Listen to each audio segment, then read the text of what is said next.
And now I'd like to introduce tonight's speaker. We're so fortunate to have this accomplished scholar as our guest. Dr. Farr is Associate Director of the Humanities and Culture at the Carol and Nancy O'Connor Center for the Rocky Mountain West and Professor of History here at the University of Montana. He's taught here for over 40 years, which I think is an amazing accomplishment. As a graduate of the University of Washington, who came to Missoula in 1967, he's really concentrated on regional history and the role of the American Indians in the Rocky Mountains. He is almost single-handedly responsible for lifting up the reputation of Julius Seyler, not only with the publication that he just has out from the University of Oklahoma Press, this new one, Julius Seyler and the Blackfeet, but he's done several exhibitions and contributed to several catalogs, and we would not know as much as we do about Julius Seyler without his scholarship and his continued efforts. His other publications include Montana Images of the Past and the Reservation Blackfeet, 1882 to 1945. He's twice won the Vivian Paladin Award in 1994 and 2004 for the best article to appear in Montana, the Magazine of Western History, and the second award was given for his two-part article entitled Going to the Buffalo, Indian Hunting Migrations Across the Rocky Mountains, which was later translated into German and published in Germany. So he's about as warm and humble a human being as you could hope to find. Please silence your cell phones and give a warm welcome to Dr. Farr. Thank you.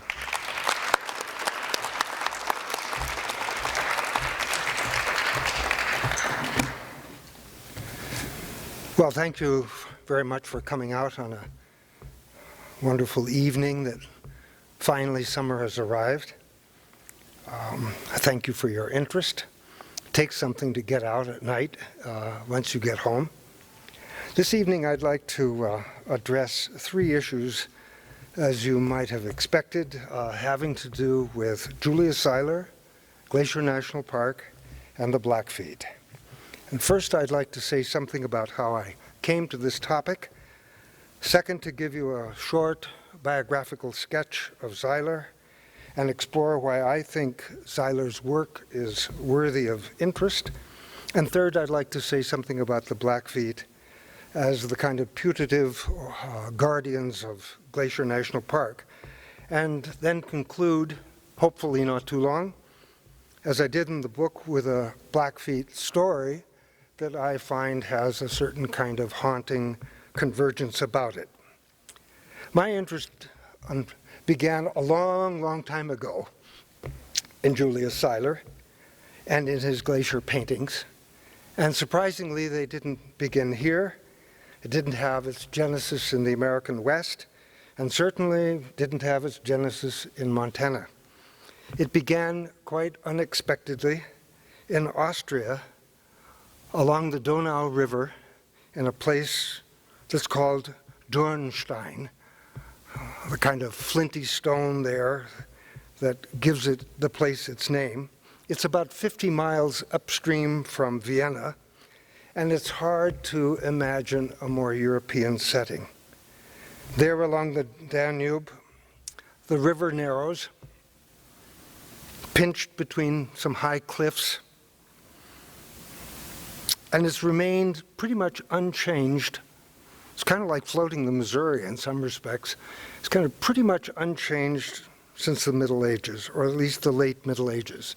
It's a late, picturesque, walled town. It's set on this outcropping that you see mainly from the river. There are stone ramparts that run up the mountainside, and at the very top there's a ruined castle. It's become a favorite tourist attraction because of the wines, because of the vineyards, the fruit trees, and it's a place where in the 12th century the English king, Richard the Lionhearted, was captured on the orders of Leopold V of Austria on his long, long way back up the river from the Third Crusade. Once captured, he was held hostage.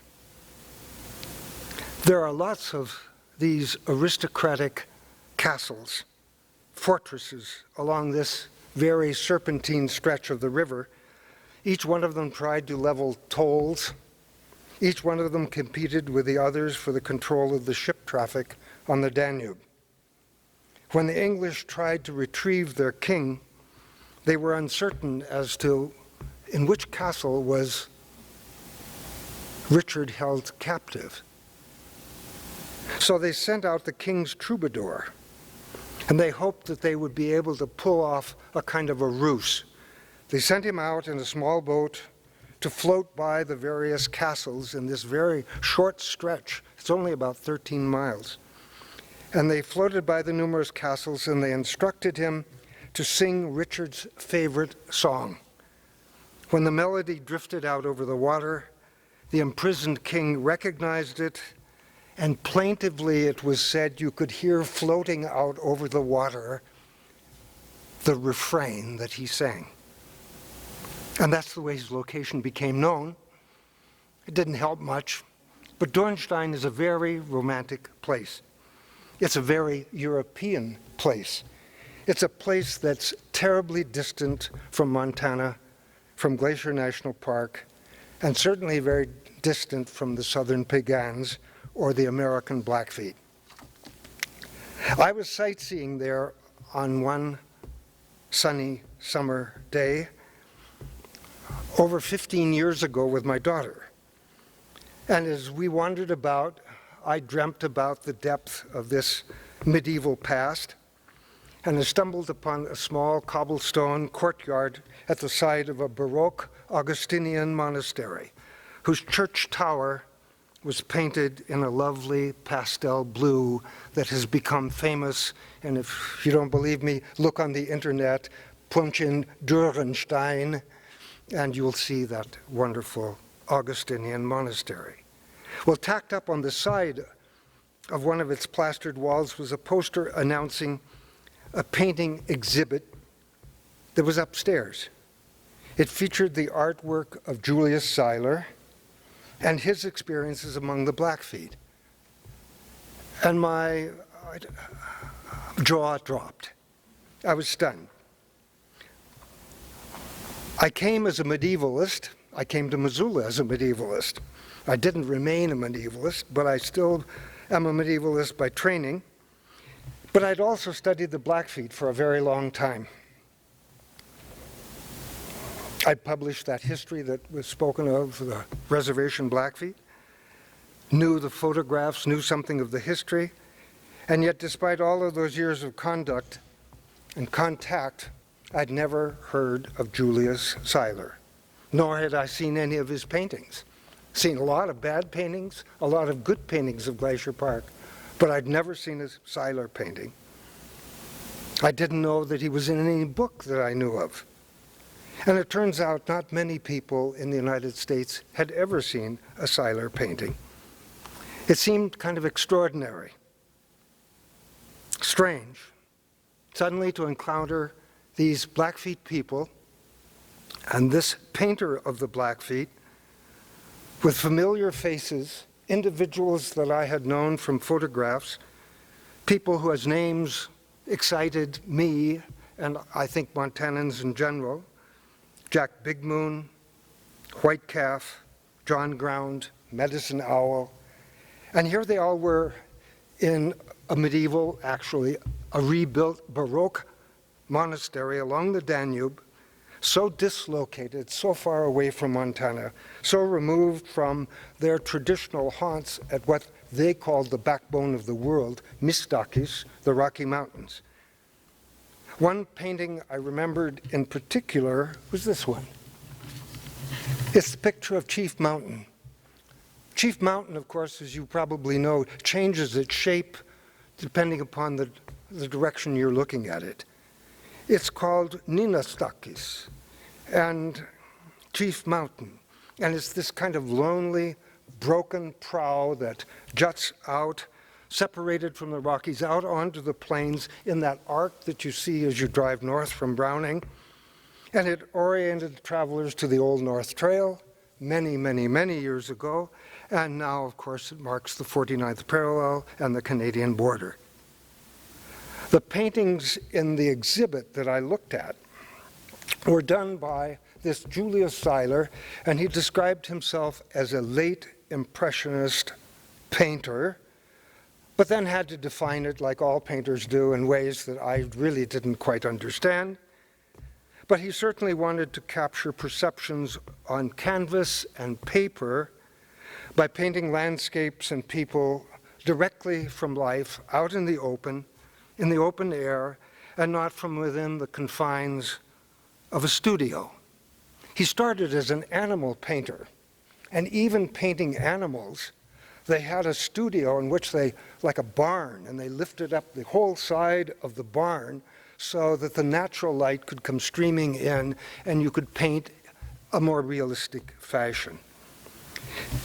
In this Impressionist painting style that he was coming along kind of at the tail end of, visual reality was fractured and fragmented and dissolved into swirls of color and light. And I was struck at the power of these painted images and their ability to somehow, with just a few strokes, evoke a past, evoke an experience. I don't know, I was really awestruck with the paintings. I still am. I was struck then, maybe, I don't know, maybe I was homesick. It was kind of listening like to, cowboy music in Europe, in which you somehow feel that you're harking back to something else. Maybe it was homesickness. I don't know, it might have been the wine. I certainly had had a glass of Grüner Veltliner that was traditional for the area. But in certain ways, I thought I could see the Blackfeet in some ways that I had not seen in Montana. Many of the paintings, like this one, have a very hurried, sketchy quality to them. They're kind of raw. They are impressionistic. They're rough. There's this kind of brushwork that at the time I really didn't know what brushwork really was, but you began to look at it and see it, and you could see this was something other than what I was used to in the terms of Western art. This was so different from the kind of realism of C.M. Russell or Friedrich Remington. Even to my eye, this kind of sketchiness, these kinds of paintings, this is Grinnell Point at Many Glacier. These paintings sang in their own way, but it sang a kind of unfamiliar refrain that was both, you kind of recognized it and yet you didn't quite get it. For one thing, a large number of these paintings were painted on brown paper. It looked like butcher paper. It looked like craft paper. Sometimes it was called board, but it was brown paper and not really canvas or linen, although sometimes Seyler did that too. And particularly on the paper, large swatches of the paper remained free of paint, bare, just plain paper. Optically, these unpainted portions, as you looked at it, seemed to switch places to the painted portions that kind of floated, in which the background floated to the surface and became a part of the subject figure itself.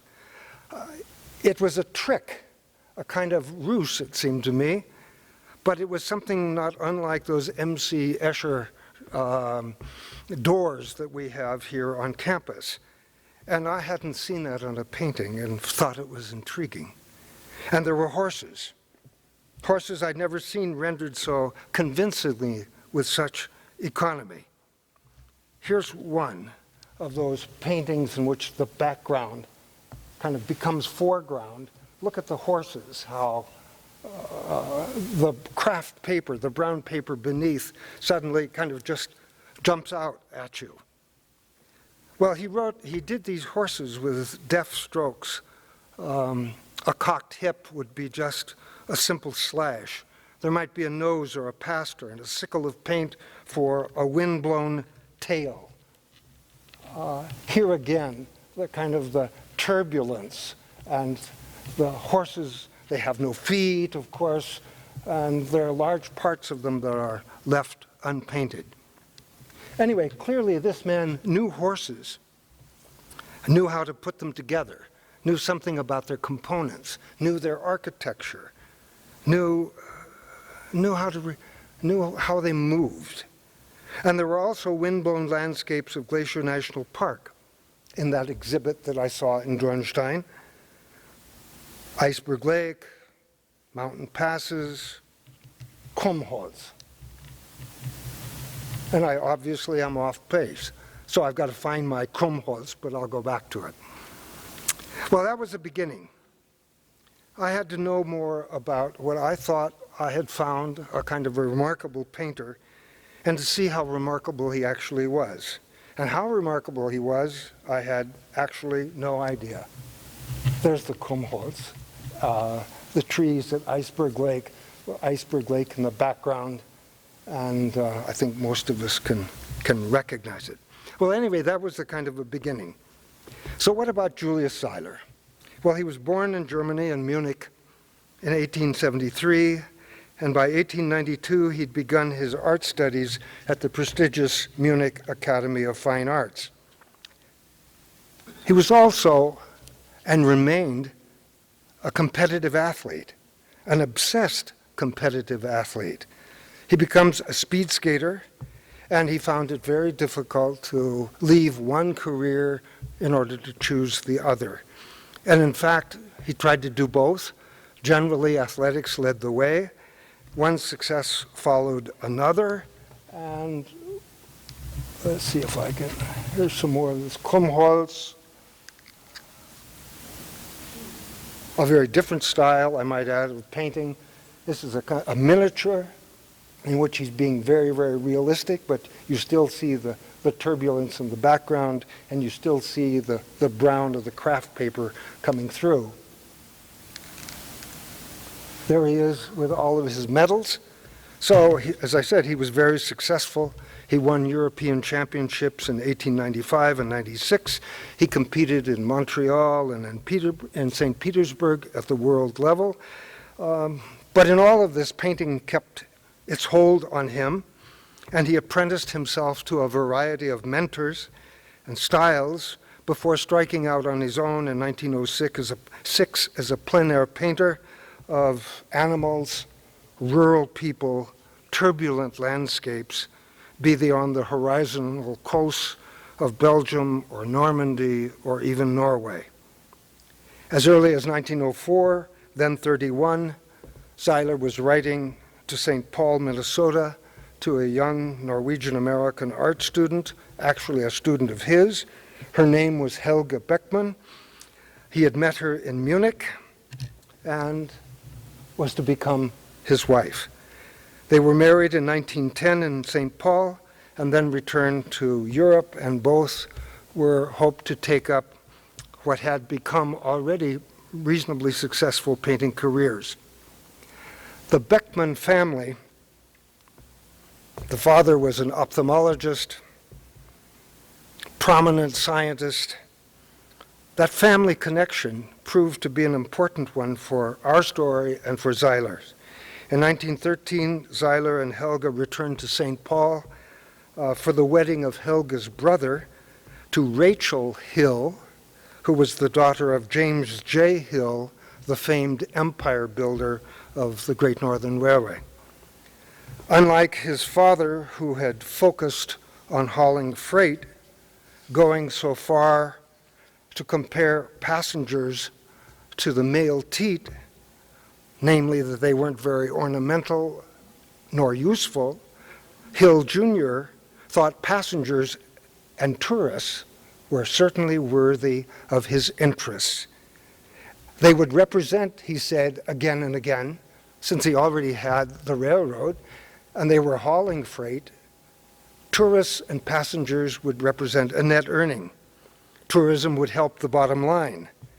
And by 1913, Louis Hill had succeeded the empire builder, and he was feverishly developing Glacier National Park that had been created in 1910. And it was located, fortuitously enough, along the Great Northern Railroad tracks. So just as other railroads, transcontinental railroads, had their national parks, he too would have a national park, namely Glacier. He was a painter, Louis Hill was. I don't know, not much of a painter, but a painter nonetheless, and he enjoyed it. He certainly understood the persuasiveness of visual images. He certainly understood what photography could do, or fine art. And at that time, in 1913, when Seyler came back to the United States, he hoped to add Seyler. After all, he was a shirt-tailed relative living just around the corner in St. Paul. He hoped to add him to a whole bevy of kind of artists that sometimes derisively were called sagebrush Rembrandts, sometimes frontier Vermeers. These were realistic painters of Western themes and landscapes that he'd already lined up to sell Glacier National Park to the tourists. So Julius Seyler was invited to Glacier, and he spent 2 idyllic summers in Glacier, 1913 and 1914, as Hill's guest in the Rocky Mountains and on the adjacent Blackfeet Reservation. Here he is with Jack Big Moon and Jack Big Moon's Peace Medal. At any rate, experiences abounded, largely, I think, in part, or because of Jack Big Moon. Julius Seyler was adopted into the tribe. It meant a great deal to him. He was given the gift of a pagan name, Boss Ribs, by Jack Big Moon. He was given as well an accompanying war shirt that he wore to a Sundance celebration. He participated in the Okan, or the Sundance. This is he in his war shirt that he was given. It looks a little hokey today, but you have to remember, Charlie Russell loved getting dressed up as an Indian, and so did any number of other prominent personages. And this was Julius Seyler, the Bavarian from Munich, all duded out in his costume. He went to the Sundance, sat there, always smoking his pipe. He could even put a teepee together while smoking his pipe. He did trip after trip on horses within the park, first to Gunsight Pass. This is his version of Gunsight Pass. And you might look at John Ferry's version that is in the exhibit, as well as the photographs that were done of Gunsight Pass as well. Both Ferry and Seyler used the photograph as a foundation upon which to give their rendering of the pass. And he went on again and again to look all over the park in 13 and 14. He had as a guide that was provided by Hill a man whose name was Old Dutch, and is kind of in the Western tradition of calling someone tiny when they're huge. Old Dutch was really quite young. Old Dutch was also a German speaker, a German immigrant, only his English was a lot better than Seyler's, and they went all over the park in those 2 summers. There's a picture of the pack horse. Of course, pack horses have to have names, and there's Old Dutch in this kind of impressionistic view of their trips. Gradually, over time, Seyler began to devote more and more time to the portrayal of the Blackfeet. And that put him in something of a quandary, because, first of all, he was unable to rely upon his own experiences. Seyler instead kind of turned to the instruction of the Blackfeet that he came into contact with, and these people were called, in 1913 already, the Glacier Park Indians. These were colorful Blackfeet, usually veterans of the days of buffalo hunting and horse raiding, who'd been selected by Louis Hill, along with their families, to come up to the park and to meet the trains and to dance and to tell stories, and essentially to be the guardians of Glacier. while they were becoming this major tourist attraction. Hill artfully used the public's then fascination with the notion of the vanishing American, and he consciously inserted the Blackfeet, who historically had been a prairie people, into the mountain paradise of Glacier National Park, and he kind of pairs what's left of a vanishing people with a vanishing place, a vanishing wilderness, and he puts them together in order to make them attractive as a tourist destination.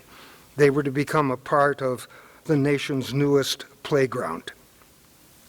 While leaving Browning and the neighboring reservations, this small portion of the Blackfeet came up to the park, as I've said, to the main hub, mainly to the Glacier Park Lodge, and there they would greet tourists at the railroad depot in all their feathers and finery. They would use sign talk to tell of their various war exploits in the long ago. And for certain people with a certain imagination, certainly people like me, it was as if time had stood still. The Blackfeet also led pack trips. They created picturesque teepee camps at the water's edge. And as you can see here, they would become these romantic silhouettes against a dramatic skyline. Most of this, as you can imagine, was romantic nonsense, but American tourists loved it. They still do, and so did Seyler. This was what both Seyler and the tourists had come to see. They wanted a frontier America, a Western America that they had missed, unfortunately, but it was still there. There was still time. Catch the train and head out west to Glacier National Park. National magazines Travel and Leslie's carried photographic essays cautioning, "You'd better come quick. Quote, scenes like these will not be witnessed long." It was not unlike the current fashion when the New York Times, what the New York Times has termed the tourism of doom, the yearning to see something before it passes, before it disappears, and that was still sparking this kind of publicity movement on the part of the Great Northern. Then it was come see the last of the sun dances. Then it was come see the last grass dance, the very last one. Now, of course, in the light of global warming, it's the desire to go see polar bears on, Hudson's Bay at Churchill, or to be among the last to ascend the disappearing snowfields of Kilimanjaro, or maybe now, here closer to home, the last to see the glaciers of Glacier National Park. At any rate, it was a powerful incentive for people to come, and they did. The Glacier Park Blackfeet were as taken with Julius Seyler as he was with them. He tagged along. I can still see myself doing this periodically, tagging along behind some elderly Blackfeet. Actually, I'm older than he is. But nonetheless, tagging along, trying to learn something because he was a good student, because he didn't know it, and tagging along to learn something because he was unencumbered by the then conventional Western wisdom or experience that so often encouraged people to substitute their experience for, in fact, the Blackfeet. Jack Big Moon, who adopted him, and Medicine Owl relished Seyler's interest in their stories. They relished his guttural German, as they said. They relished the experience, and they responded by regaling him with ever more. He was, after all, or at least had become, a relative, and they told him what amounted to insider information. They told him their stories, their way. It was an age in which people, the as told to, but Seyler, liked it. They told him, for an example, how do you capture running buffalo? What does a buffalo's tail look like when he's running? Seyler hadn't seen a buffalo, didn't know what they looked like running, didn't know that they have what amounted to a kind of scorpion-like tail that they hold up. How do you picture a Blackfeet from the past wielding a coup stick or a shield or pinching a horse with their knees? And they told him those kinds of things. They told him how to pitch and paint or read a teepee with its arcane designs, like this teepee that's called the war teepee, that depicts various kinds of war exploits. And we're going to see a war exploit in the exhibit tonight. The instruction was pretty heady stuff for this outsider, this German painter who was taking instruction. And he would put his paintings up, and they would tell him, this is right, this is wrong, no, that's not right. And it's kind of, you listen, we'll tell you, right? And Seyler, although he had been raised on James Fenimore Cooper's leather stocking tales, and certainly on the Indian adventures of Karl May and his old hero, Shatterhand, but the question really was Seyler going to be able to capture this on paper, on paint, with paint and turpentine, and would his impressionistic approach prove popular? Seyler wasn't particularly concerned about being popular, but Louis Hill was, and he encouraged him to do certain kinds of things. And Seyler was a shirt-tail relative and kind of independent. And some things he did and some things he didn't. But Hill has always hedged his bets. He not only engaged painters that he could order around like John Ferry and tell them precisely what to paint, as we'll see, basically landscapes in the lobby, but he also hired others as well. And one of the interesting things that he did, in 1915, he decided his new Glacier Park Lodge, Many Glacier Lodge, would hold the artistic renderings of the Blackfeet themselves.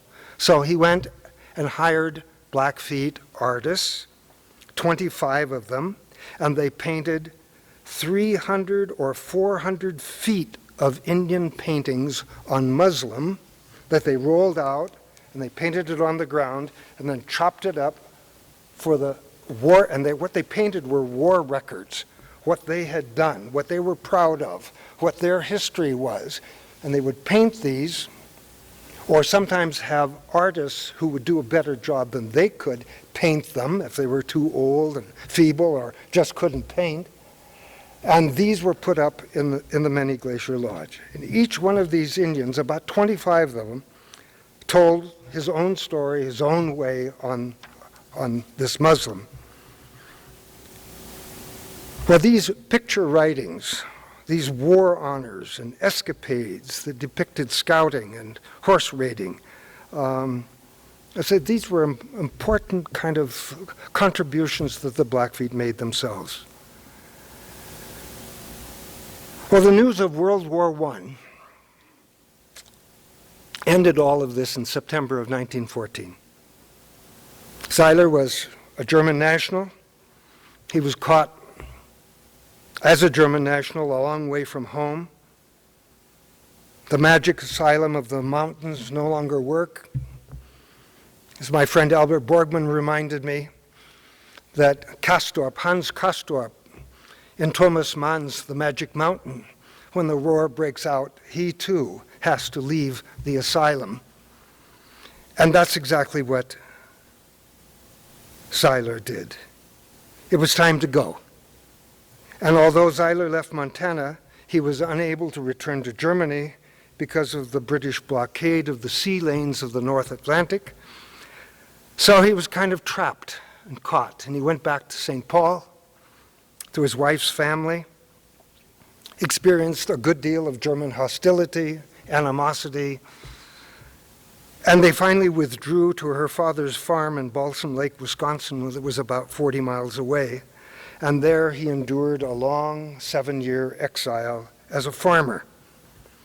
There was neither the time nor the inclination to paint. When eventually in 1921, Seyler returned to Munich, he bundled up everything that he had, all of his accumulated sketches, his photographs, paintings, and disappeared. Then came the Great Inflation. There were a series of subsequent economic disturbances, then the disastrous Second World War, and of course its aftermath, in which Munich and Germany was horribly bombed. Seyler never again returned to the American West, never again had any kind of contact that I'm aware of with the Blackfeet, and he died in 1955. His paintings fell into a kind of obscurity, at least his American Blackfeet paintings. He went on, he kind of picked up where he'd left off. Much of the kind of cutting-edge modernism that he had represented early on, he wasn't able to keep pace with. But he certainly made a living at it. He certainly was invited back into the top galleries. But generally, his American work fell into obscurity. And I think that's unfortunate, and I've said so, because his landscapes and the kind of nostalgic portraits of the Blackfeet that he provided, however romantic, really have a kind of special light about them, the light of the northern plains. They're kind of attuned in their color, the palette to the power of the plains. There's a bunchgrass spaciousness about them, and they have a power that I find very attractive. This is a photograph. It's a photograph of E.S. Curtis. Some of you probably recognize it. Seyler, it's a very appealing photograph. This is a Sundance woman on the way with her travois. And you don't know that it's a Sundance. It looks just like a cavalcade of women on horseback. This was the way Seyler represented it. I don't think he didn't see that, or he saw something akin to it, but he found that photograph of E.S. Curtis so emotive that this is what he did with it. At any rate, he could do this kind of thing as well. Again, sketchy. Look at the pencil sketches underneath the swirls and so on. It's just kind of dabbed together. But, boy, talk about the Magnificent Seven, huh? On the road, on the way. Or something like this. That's not the kind of portrait that people were doing at the beginning of the 20th century. This isn't what Joe Shirley did. This isn't what Seyler's successor, Rice, Wendell Rice did. This is something really quite different. So what makes Seyler different? Well, first of all, it seems to me he comes to us as a foreigner. He comes unfamiliar with the conventional iconography of the American West, especially Indians, and he knew it. So what was he to do? Was he to copy the American models? He does some of that. You look at the painting, his painting that's on exhibit down here, there is a Charlie Russell skull in the left-hand corner at the bottom. So he could copy American models, and did. Or was he to reject American models, or was he to come up with something a little bit of both? Well, that makes Seyler different.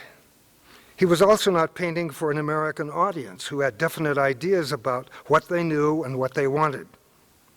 Both situations allowed him to see Glacier Park and the Blackfeet from a different perspective. Then, when he stepped off the train at Glacier Park Station in 1913 with Louis Hill, he was different than a lot of the sagebrush Rembrandts in that he was an accomplished artist with a European reputation. As a modernist, a rising star, he was represented by one of the most important avant-garde galleries in Europe, that of Heinrich Tannhauser. And there his works were exhibited alongside the paintings of Cézanne and Van Gogh and Picasso. And if anyone needed proof of his kind of contemporary standing in 1913, Seyler was selected to be a part of the famous New York Armory show in 1913, in which Europe kind of demonstrated to the Americans its aggressive modernity. That made him different. Third, Seyler was a late Impressionist painter. That's a rare bird, especially on the plains of the western part of the United States. American Impressionists, California Impressionists, New York Impressionists, they didn't paint Indians. That was left to the homegrown realists like Russell and Remington. When Russell visited the Armory show in New York, he mocked the avant-garde. He thought Impressionist work was, his term, smeary, and he dismissed it with the perfunctory words, "Most people can't savvy all this dreamy stuff." At another time, on another occasion, he called it deceptive. You can't tell what the hell it is. He said, when I want to paint a horse, you know it's a horse. If I want to paint something, you know what it is. Well, Seyler hoped to use the Blackfeet, in my judgment, something like Paul Gauguin had used the indigenous people of the South Sea Islands, had hoped that encounter, their images, their information would prod him into new, more creative, and more modern directions. And that's kind of what you see here. That's not a normal portrait. And finally, Seyler was different because his paintings and experiences give us a window through which we can view something of the promotional campaign of the Great Northern Railway as it sought to attract tourists, as it sought to expand its operation, its concession stand in the park. It also created an image of the Blackfeet that we still, all of us, have in our minds as these guardians of Glacier, or at least one segment of them. In the end, Seyler, I believe, had something imaginatively to say, visually, about the Blackfeet as they moved oh so gracefully, sometimes called pagans in paradise, through this arc of grass and sky about Glacier Park that we still get a sense of when we drive along the front and come onto the reservation. We still see them in this kind of way. Dogs out in front. If you need a historical if you have an historical imagination, fine. But if you don't, look at a painting like this. Or like this that almost looks like a Chagall with these dancing horses moving in that kind of turbulent wind. So I think Seyler has something to offer simply in terms of the way we see ourselves, the way the Blackfeet see themselves, and the way they're presented. Now, my short little epilogue. As I said, there was no or very little, I can uncover no contact between the Blackfeet and their adoptive son following Seyler's departure from the Many Glacier Valley. Seyler was quickly forgotten. Simply another artist. There had been a good many before. There would be even more to follow. And as far as the Blackfeet were concerned, when you asked them, do you remember Seyler? I remember asking Mary Ground. Their memory was blurred. It was simply another artist. And sometimes when asked, did you know Seyler? They would confuse Seyler with his more famous successor, Vinald Rice, and all of those Great Northern calendars. There was one exception, however, and that's what I'd like to tell you tonight. It happened in 1947. An 18-year-old Blackfeet boy, a Boy Scout from Browning, came to Missoula, to the towers of the Milwaukee Station, to leave for Europe to attend the 6th International Boy Scout Jamboree in Moisson, France, near Paris. There he is. His name was Earl Oldperson. And on their way, after debarking from the ship, the American contingent of scouts visited Lucerne, Switzerland. Earl Oldperson, who is now the hereditary chief of the Blackfeet tribe and has been a councilman for 50 years, and I don't know where he gets the energy, is going to run again, recently related that when he was in Lucerne, he'd gone into a bank in the center of the old town amid the cobblestones, something like Dürnstein, to exchange some money. There, he told me, in the lobby, prominently displayed, I saw a full-length portrait of John Ground, whose Indian name was Eagle Calf. Immediately, I walked over to the painting and looked at it carefully, and right away, a bank official approached me and asked me if I knew the person in the painting. He had this distinctive Hudson's Bay blanket that was draped over his arm. Earl related, yes, I said, I'm a member of the same tribe, the Blackfeet of Montana. That man is John Ground. The banker slowly smiled and said, now the painting means something to us. Before, it didn't mean anything. 60 years later, when I showed Oldperson a selection of photographs of Seyler paintings, easily, quickly, without thinking, he identified the Lucerne painting of John Ground. He remembered it. And in his remembering, it meant something. And after having told you that story now, I hope you will remember as well. I hope with this book as well that Seyler gets his due in the American West and in Montana, and you have a good look at the exhibit tonight, and if I can answer any questions, I'd be happy to. So, that's my story. I'm sticking to it.